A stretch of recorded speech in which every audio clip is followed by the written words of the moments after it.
for all of you tuning in, I guess we'll classify this as opinion news, but as you follow us, you're going to find out that we are actually slightly different than opinion. Yes. I would say it's a word that starts with an F that you'll find out a lot that we talk about. Chat and ask questions about anything that we're talking about if you haven't seen it yet, and we will try to clarify that more in our upcoming shows. So before we go on to the current events, which we were just kind of talking about a little bit, and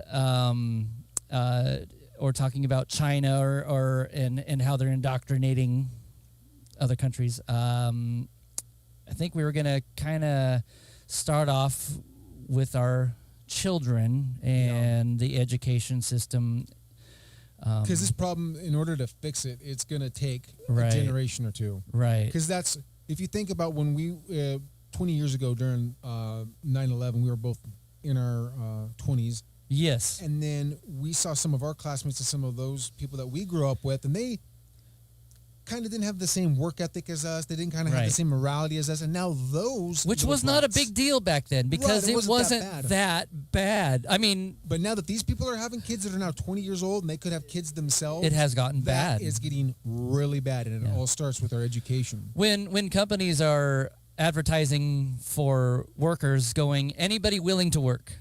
Yeah. Anybody, You know you willing have a to problem. work, you know you have a socialist takeover happening Yeah. in your country. It's like, we need you to work. And people are like, well, no, we don't need to work Yeah. because the government's taking care of us. Right. Sounds like the communist utopia that China's trying to achieve Yeah. with mass graves and in bioweapons research. And So it sounds like it's taking kind over of the South China Sea. everything that's going on in this country right now, if you look at the root cause of it, a lot of it is being funded and propagated by China and Chinese provocateurs, by Right. funding it, giving them money, and then just kind of being hands off to propagate the division that these groups cause. Like Black Lives Matter has taken in God knows how much money. I mean, Chase Bank alone gave them about $1 billion, right. and they have done nothing with it. Sure, they make flyers and posters and stuff for their marches, but where's the rest of that money go besides their mansions? So I've been posting a lot on social media about a lot of different things, but BLM is one of them, mainly because some of my friends say that the riots ended when the new president got into office, and I told them or showed them pictures and videos. No, they just stopped reporting on it. it hasn't ended. So It's gotten worse. The BLM thing, I know we're getting off subject again, but the BLM thing, I like to ask questions. I like to get people's minds turning and thinking. BLM, what will stop the riots? What are they fighting for? What is their end goal? And They got what they wanted, and it's still not enough. so it's one of those goalpost moving techniques, and that just keeps moving further and further and further. Mm-hmm. I'm going to the left because everything that I tie to indoctrinating in my mind seems to be going left. So And they can make a lot of money doing that too, and that's one of the big things about it. And their website was wiped a year or two ago.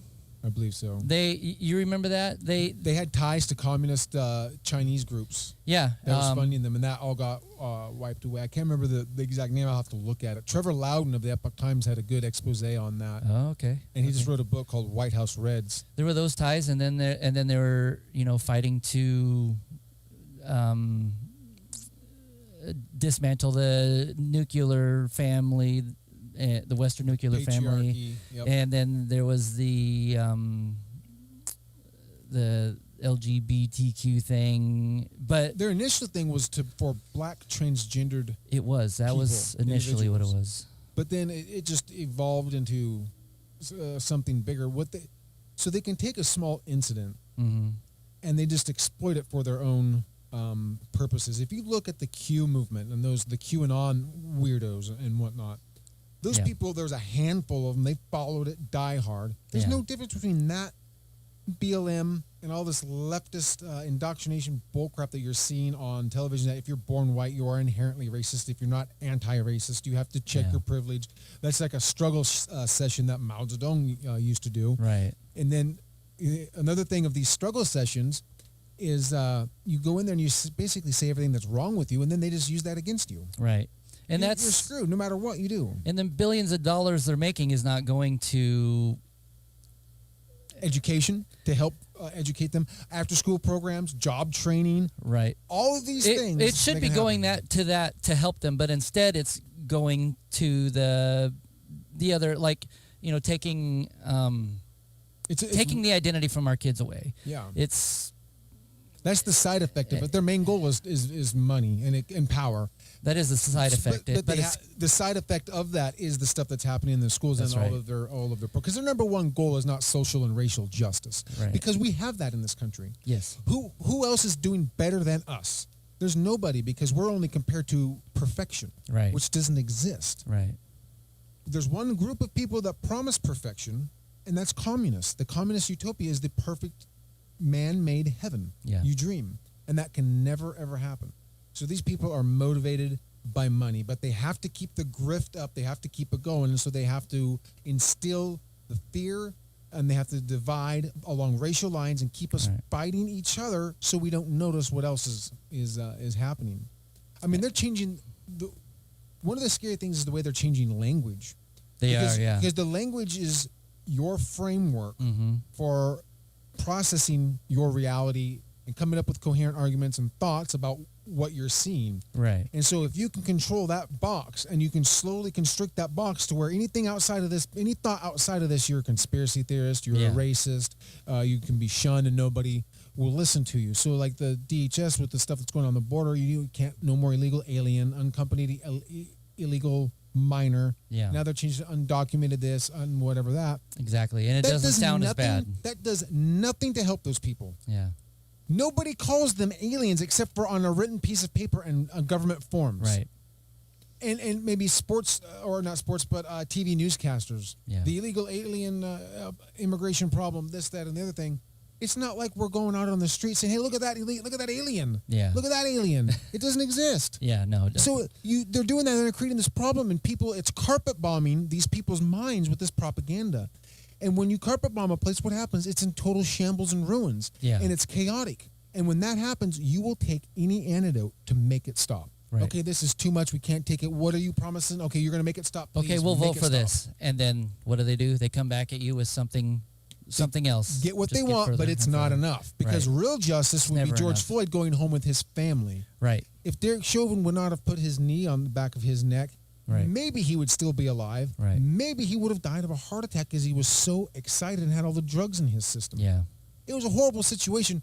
When he stopped moving and kicking and he was no longer a threat, Derek Chauvin should have got up.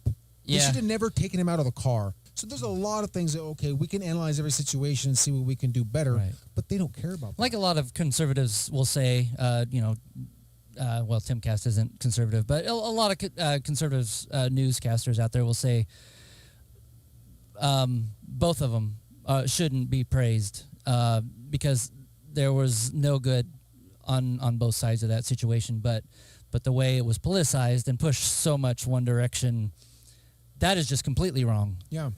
And that will divide people, because there will be people that see it's wrong and say, hey, and say something. Then there'll be the other half that won't know about it because the media doesn't report on it. Right. I didn't find out until just the trial that when he was calling out for his mother, it was probably his girlfriend. It wasn't. Yeah, he wasn't calling for his mother like Pelosi said. Oh, he's calling for his mother.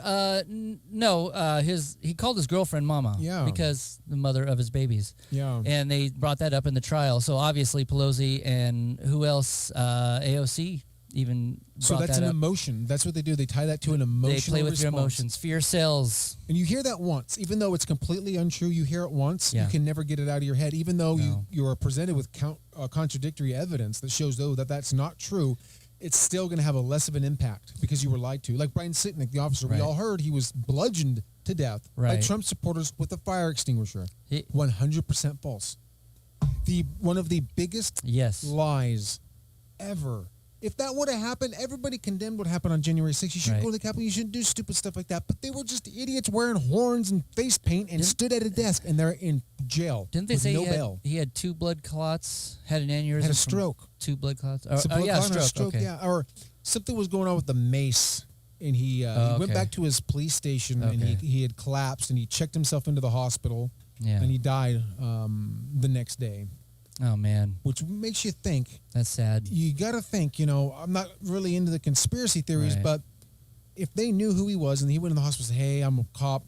I got a cough. We deployed tear gas at the Capitol today. I'm feeling a little sick." Yeah. They're probably, well, you're just gonna die, and then we're gonna say Trump supporters. So did the it. only one that was murdered that day was that girl behind the door. Was a Trump supporter. Yeah. You were to talk about accountability for the police. If she would have been They won't black talk in any about other her. situation, everybody else should absolutely be up in arms. Yeah. He shot into a crowd of people Yes. at point blank range with cops behind her. I'm so curious though. Did he panic? Did he accidentally? Was it a misfire? What happened? We'll never know. We'll because never know. They we won't don't know look his into name. They're not going to look into it. They don't care because he killed a Trump supporter. That's all. Exactly. I mean, That's all they know. could that Doesn't be a point right there where we could improve policing by seeing the situation, seeing what went wrong, I know. and making something come of that? that will Hey, maybe improve? we should. You think we can improve in policing by looking into that whole situation there? So improve government transparency at the least, because When- nobody's gonna have confidence in a government that just throws this stuff under the rug where everybody can see it out in the open and nobody cares. yeah.